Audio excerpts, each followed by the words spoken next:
Informasi tentang virus corona yang begitu berlimpah bisa jadi malah membingungkan. Maka dari itu, kita memerlukan protokol kesehatan yang alurnya jelas, sederhana, dan mudah dipahami.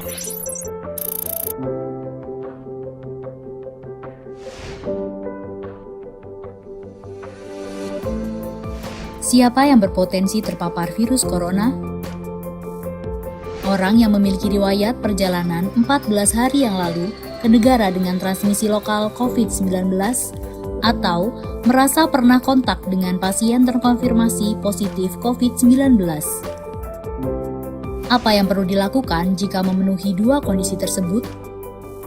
Bila Anda merasa sehat, maka dianjurkan untuk melakukan karantina diri di rumah selama 14 hari sambil memonitor kondisi tubuh. Bila Anda merasa tidak sehat atau timbul gejala, segera lapor ke petugas kesehatan atau hubungi Hotline Center Corona untuk mendapatkan rujukan pemeriksaan ke fasilitas layanan kesehatan. Gejala apa yang perlu diperhatikan? Demam melebihi 38 derajat Celcius, batuk atau pilek, sakit tenggorokan, sesak atau gangguan pernafasan. Apakah perlu langsung datang ke layanan kesehatan? Apabila gejalanya ringan, utamakan menghubungi Hotline Center Corona atau rumah sakit rujukan terdekat untuk mendapatkan informasi mengenai langkah selanjutnya. Sambil mencari informasi, ini yang perlu dilakukan. Tetap hindari keluar dari rumah, istirahat yang cukup, banyak minum air putih dan makan makanan bergizi, mempraktekkan kebiasaan bersih seperti cuci tangan, dan membersihkan area-area yang tersentuh permukaan tangan. Gunakan masker agar percikan dari batuk atau bersin tidak mengenai orang lain, bahkan di dalam rumah sekalipun. Kapan harus mencari bantuan medis tambahan? Bila gejala yang dirasakan cukup parah, misalnya sesak nafas berat, atau apabila Anda dalam klasifikasi kelompok rentan karena berusia lebih dari 60 tahun, memiliki penyakit kronis seperti diabetes, hipertensi, gangguan imun, ada riwayat sakit pernafasan, dan lainnya. Apa yang perlu dilakukan bila gejala berlanjut dan harus ke fasilitas kesehatan? Gunakan masker saat keluar rumah. Praktekkan etika batuk dan bersin yang benar dengan menutup dengan siku atau tisu. Hindari menggunakan transportasi publik. Bagaimana tahapan screening pasien di fasilitas pelayanan kesehatan? Sebelum memberikan perawatan, tenaga kesehatan di fasilitas layanan kesehatan akan melakukan screening. Jika tidak memenuhi kriteria pasien dalam pengawasan atau PDP COVID-19, maka akan dirawat inap atau rawat jalan, tergantung diagnosa dan keputusan dokter. Jika memenuhi kriteria pasien dalam pengawasan COVID-19, maka akan dirujuk ke salah satu rumah sakit rujukan, didampingi oleh tenaga kesehatan yang menggunakan alat pelindung diri atau APD. Di rumah sakit rujukan, spesimen pasien diambil untuk pemeriksaan lab dan pasien akan ditempatkan di ruang isolasi. Spesimen dikirim ke Badan Penelitian dan Pengembangan Kesehatan atau Balitbangkes di Jakarta. Hasil pemeriksaan pertama akan keluar dalam 24 jam. Jika hasilnya negatif, pasien akan dirawat sesuai dengan penyebab penyakit. Jika positif, maka pasien akan dinyatakan sebagai penderita COVID-19, diambil sampel setiap hari, dan baru akan keluar dari ruang isolasi jika pemeriksaan sampel 2 kali berturut-turut hasilnya negatif.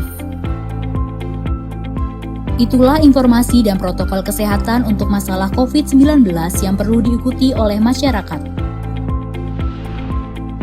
Sakit akibat virus corona dapat disembuhkan. Namun begitu, lebih baik mencegah dan tidak menularkan kepada mereka yang lebih rentan.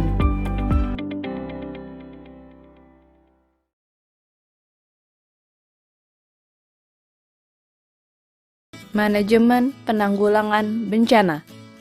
Manajemen penanggulangan bencana dapat didefinisikan sebagai segala upaya atau kegiatan yang dilaksanakan dalam rangka pencegahan, mitigasi, kesiapsiagaan, tanggap darurat, dan pemulihan bencana yang dilakukan sebelum, saat, dan setelah bencana.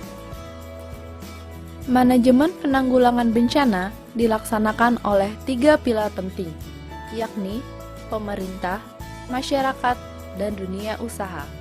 Pelaksanaan penanggulangan bencana dibedakan dalam 3 tahap, yaitu tahap pra-bencana, tahap tanggap darurat, dan tahap pasca bencana. Tahap pra-bencana dibagi menjadi 2, yaitu situasi tidak terjadi bencana dan situasi terdapat potensi bencana.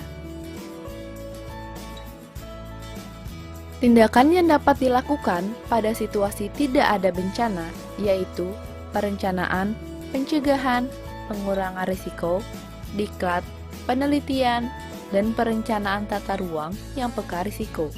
Kemudian, pada situasi terdapat potensi bencana, kita dapat melakukan mitigasi, peringatan dini, dan kesiapsiagaan.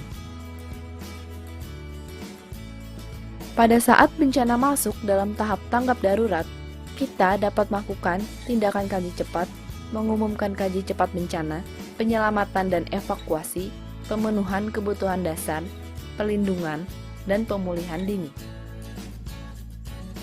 Tahap pasca bencana dilaksanakan setelah terjadi bencana melalui rehabilitasi dan rekonstruksi.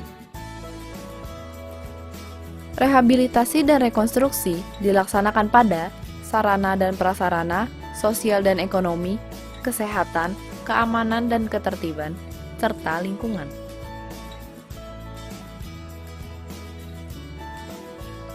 Pada saat tidak ada banjir, kegiatan yang dapat dilakukan adalah mencegah masyarakat membangun di kawasan rawan banjir melalui tata ruang, menghilangkan budaya membuang sampah ke sungai, tindakan normalisasi sungai, pemindahan pemukiman bantaran sungai, dan pelarangan pembuangan sampah ke badan sungai sebagai langkah awal mencegah terjadinya banjir.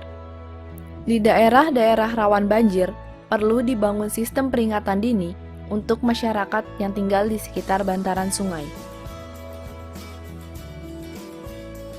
Pada saat terjadi banjir, kegiatan yang dapat dilakukan diantaranya penyelamatan pengungsi yang terkena banjir, pembangunan pos pengungsian, pendirian rumah sakit lapangan, dan pembentukan posko komando penanggulangan bencana. Saat banjir telah usai, beberapa kegiatan yang dapat dilakukan antara lain rehabilitasi sarana dan prasarana yang rusak, serta pembersihan lumpur dari lahan pertanian masyarakat.